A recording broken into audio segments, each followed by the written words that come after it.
જે અવારનવાર તમારી ઉપર ફોન આવે છે ધમકીના ને તે અમારી ઉપર ધાક ધમકીના ફોન આવે છે. પ્લસ આગળ પણ મેં વિડીયો મૂક્યો તો મારો વિડીયો મૂક્યો હતો અને હું લાઠીની રહેવાસી પદ્મા મારું નામ છે અને અમારી જમીન મિલકત બાબતથી એટલા બધા ધાક ધમકીના ફોનો આવે છે અને એ ફોન ખાવ પર્સનલ મોબાઈલમાંથી પર્સનલ નંબર ને એ એવા રીતે ફોન કરે કે તમને અમે મારી નાખશો ને ઘરમાંથી બહાર નીકળશો એટલે તમને જીવવા ન દઈએ. એટલે અમે એક જ કીધું કે અમારી જમીન મકાન અમારી વડીલ પરજીત મિલકત છે કે તમારું અમારે જોતું નથી, અમને અમારું જોઈએ છે. ને પહેલાં બી મેં આ વિડીયો મૂક્યો હતો અને અવારનવાર મૂકતી જ રહેવાની છું. જ્યાં લગી આ મારા કેસનું અંત ન આવે, નિરાકરણ ન આવે ત્યાં લગી હું આ ચાલુ રાખવાની છું. કેટલા ટાઈમથી તમારે આ જમીન બાબતનું ચાલે છે? અમારું જમીન બાબત ને મકાન બાબતથી 2011માંથી આ કામ ચાલુ છે.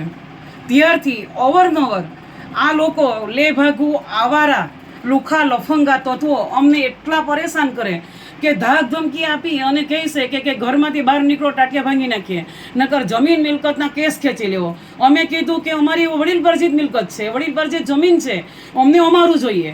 અને વ્યવસ્થિત રીતે અમારા કોર્ટમાં કેસ ચાલુ છે. અને એ કેમ છે કે અમારી મારા સસરા એટલે રામજીભાઈ રાજાભાઈ ચાવડા, એ મારા સસરા થાય, એની જમીન સર્વે નંબર 416 પૈકી એક ખાતા નંબર 221. હવે એ અમારી જમીન હતી. એ જમીનમાં મારા સસરાએ એના નામે જમીન ચડેલી 1961ની સાલમાં, એની નોંધ નંબર 919 પડી અને મારા સસરાએ જમીન વિકાસ બેંકમાંથી 1968ની સાલમાં જમીન વિકાસ બેંકમાં લોન ચાલુ હતી.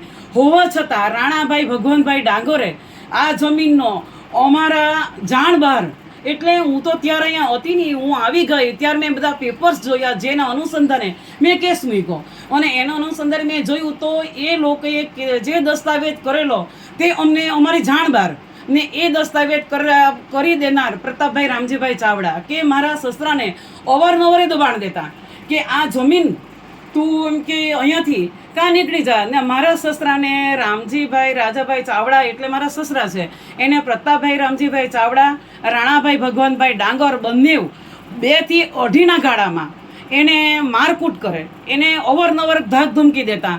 ને મારા સસરા એટલા બધા બીમાર પડી ગયા કે 13/3/78ની સાલમાં એક્સપાયર થઈ ગયા. ને એ અગાઉ એ લોકો 77માં દસ્તાવેજ કર્યો અને 13/3/78 થઈ ગયા, એક્સપાયર થયા. એટલે મીન્સ 18 દિવસ જીવ્યા, સમય એટલો રહ્યો. તે પછી અત્યારે અમે કોર્ટમાં દાવો મૂકી દીધો છે. અને આમાં બેંક ઓફ બરોડામાં અમે લોન મૂકી તો એની નોંધ નંબર 5988 પડી. હવે એ નોંધ પડી તે પછી ગોબરભાઈ રાણાભાઈ ડાંગરે એણે બેંક ઓફ બરોડામાં અરજી મૂકી. મેં કીધું ભાઈ સાક્ષીમાં તો મેં હતા ને તારી પડખે જ અમારી સેઢાની બાજુમાં જ અમારી જમીન આવી. એટલા વર્ષોથી નટુભાઈ રામજીભાઈ ચાવડા, રામજીભાઈ રાજાભાઈ એનો દીકરો છે નટુ રામજી, તો એ જમીનની અંદર એટલા વર્ષોથી એ જમીન વાવે છે, કબજો હક માલિક અમે છે. અને અત્યારે રામજીભાઈ રાજાભાઈ ચાવડાનો દીકરો નટુ રામજી ચાવડાનું બંનેનું બાપ દીકરાનું એક સરખું નામ આવે છે, કારણ કે એની નોંધ નથી પડી. તો મેં એક જ કીધું કે એણે પ્રશ્ન કર્યો કે મારા પિતાશ્રી રાણાભાઈ ભગવાનભાઈ ડાંગર અભણ હતા તો એણે દસ્તાવેજ કેમ ન કરી દીધો? દસ્તાવેજ કેવી રીતે થાય? તો એ 28/10/2012માં ગુજરી ગયા, ત્યાં સુધી નોંધ ન પડી.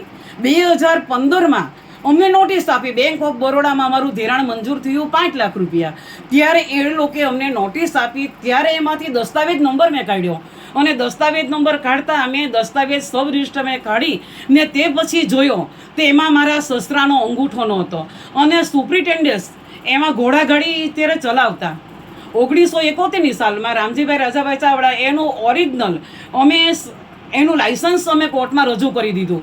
હવે એ લોકો કહે છે કે સુપ્રીમ કોર્ટનો ઓર્ડર એક જ આવે છે કે આમાં મીન્સ કહેવાનું કે જે રાજી ખુશીથી જમીન વાવવા દીધી હોય કે દસ્તાવેજ ના કરી દીધા હોય તો એ 12 વર્ષથી હક માલિક થઈ શકે.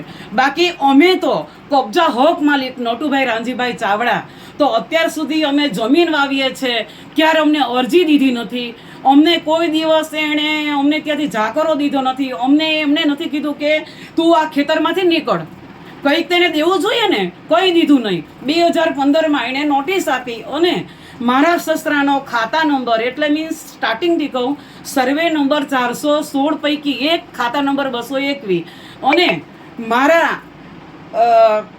હસબન્ડ એટલે નોટુભાઈ રામજીભાઈ ચાવડા એનો ખાતા નંબર અને સર્વે નંબર 416 પૈકી 7 અને ખાતા નંબર 776. હવે પ્રતાપભાઈ રામજીભાઈ ચાવડાનો ખાતા નંબર અને સર્વે નંબર 416 પૈકી 8 અને ખાતા નંબર 775, ત્રણેય એકત્રીકરણ થતા નથી.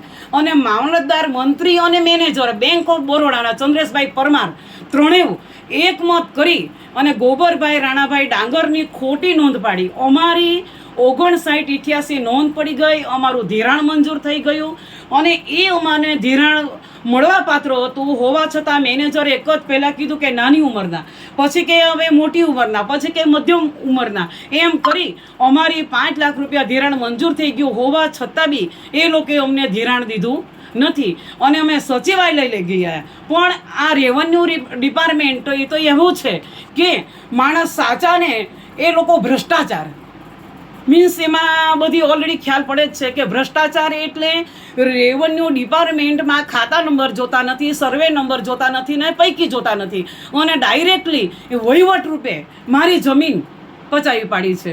અને 1 એકર જમીન હતી એ 2015માં ખોટી રીતે અમારી જમીન ગોબર રાણા ડાંગરે નામે ચડી, અને 2016માં જસાભાઈ રાણાભાઈ હુમલના જામીન પણ ચેપ્ટર કેસ કરી નાખ્યો, અને 2016માં 5મા મહિનામાં એના જામીન લીધા, અને એના જામીન વિનુભાઈ ભાતિયા થયા, અને એ ચેપ્ટર કેસ કરી નાખ્યો. કારણ કે મારો 200 મણ કપાસ અમે લેવા ગયા ત્યારે જસા રાણાભાઈ હુમલ અને એના વાઈફ શાંતુબેન અને એના મજૂરો થઈને અમને